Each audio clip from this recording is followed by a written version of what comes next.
এখন ব্যতিক্ৰমী বিবাহস্থলীত মই উপস্থিত আছোঁ গহপুৰৰ বাগৰ পথাৰত। দুজোপা গছৰ মাজত বিবাহ অনুষ্ঠিত কৰিছে বাগৰ পথাৰৰ ৰাইজে।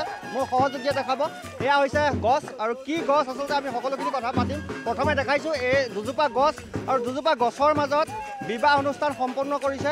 আৰু এইফালে পুৰোহিতৰ মন্ত্ৰোচ্চাৰণ শুনা গৈছে, যিসমূহ বিবাহৰ নীতি নিয়ম, বিবাহৰ যিসমূহ সংস্কৃতি সকলোখিনি ইয়াতে পালন কৰা দেখা গৈছে। আনফালে বেণ্ড পাৰ্টিৰ তালত কঁকাল ঘূৰাই নাচিছে সকলোৱে। আনফালে খোৱা বোৱাৰ ব্যৱস্থা কৰিছে। পুনৰ সহযোগী দেখাব এয়া হৈছে গছ বিয়া। আচলতে গছ বিয়া কি কাৰণে পতা হয় আমি সকলোখিনি পাতিম। প্ৰথমে পূজাৰীৰ ওচৰলৈ আহিছোঁ, যিহেতু আপোনাৰ ওচৰলৈ আহিছোঁ। আজি গছ বিবাহ, দুজোপা গছৰ মাজত বিবাহ অনুষ্ঠিত কৰিছে। কি গছৰ মাজত বিবাহ অনুষ্ঠিত কৰিছে আৰু এই গছ বিবাহ কিয় পতা হয়? এই গছ বিবাহটো আমাৰ অকল গছ হিচাপে নহয়, আজি আমি বিষ্ণু আৰু লক্ষী বিয়া হিচাপে, যিহেতু নেকি আমি বটগছ আৰু আহঁত গছ আদিৰ পৰা পৰম্পৰা আমাৰ সনাতন ধৰ্ম মতে, আমাৰ বিশেষকৈ আমাৰ হিন্দু সমাজ সনাতন ধৰ্মত এইটো কাৰ্যসূচী আগৰ পৰাই কৰি অহা হৈছে। আজিৰ দিনত আমি বিষ্ণু আৰু লক্ষীৰ বিয়া পাতিছোঁ।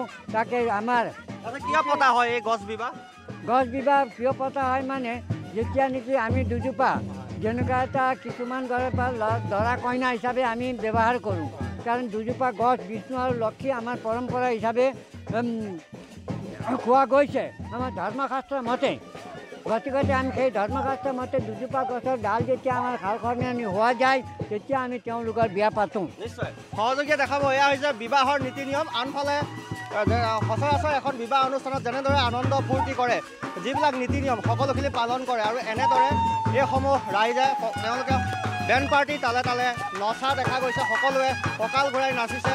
এফালে বেণ্ড পাৰ্টি আৰু গছ বিবাহ এক পৰম্পৰা বা এক ঐতিহ্য আছে। গছ বিবাহ অনুষ্ঠিত কৰিব লাগে, আৰু এই গছ বিবাহ অনুষ্ঠিত কৰিলে কি হয় বা কিয় অনুষ্ঠিত কৰে সকলোখিনি পুৰোহিতে ইতিমধ্যে কৈছে। এয়া বেণ্ড পাৰ্টিৰ তালে তালে মই আপোনাৰ ওচৰলৈ অকণ আহিছোঁ, দেখিছোঁ গছ বিবাহ অনুষ্ঠিত কৰিছে, সকলোৱে আনন্দ ফূৰ্তি কৰিছে বৰগছ আৰু আহঁত গছৰ মাজত। ইয়াৰ উদ্দেশ্য কি বা কিয় পতা হয়? ইয়াৰ উদ্দেশ্য হ'ল মানে ধৰক কেনেকৈ বৰগছ আৰু আহঁত গছ এই দুটা আমি ৰোৱা গৈছে। ৰুই যেতিয়া এটা সংগম হৈ যায়, লগ হয়, তেতিয়া আমি মানে ইয়াক বিবাহ কৰা যায়। এইটো আজি নহয়, এইটো আগৰ দিনৰে হয়।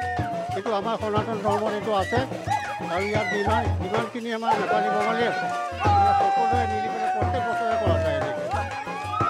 সেইকাৰণে এতিয়া আমি এইটো ধৰ্ম এটা আছেই।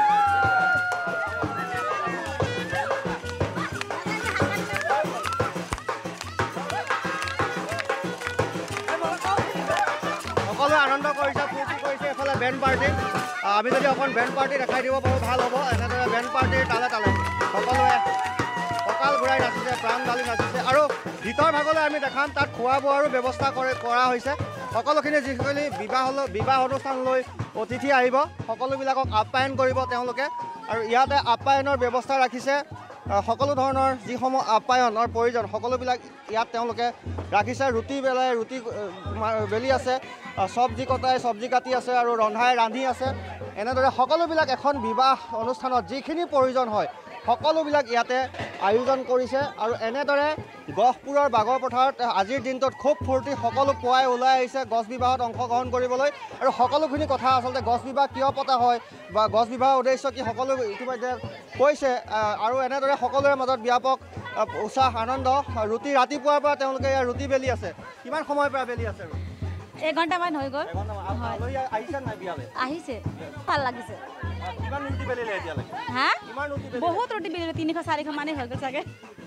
হয়, আৰু এনেদৰে আমি দেখাইছোঁ খুব সুন্দৰ এক পৰিৱেশ বিবাহ স্থলী। আৰু বিবাহ বুলি ক'লে কিছু ব্যতিক্ৰম হৈছে, কাৰণ দুজোপা গছ বৰগছ আৰু আহঁত গছৰ মাজত এই বিবাহ অনুষ্ঠিত কৰিছে। আৰু তাক লৈ গহপুৰৰ এই বাগৰ পথাৰৰ ৰাইজৰ মাজত ব্যাপক উৎসাহ আনন্দও দেখা গৈছে।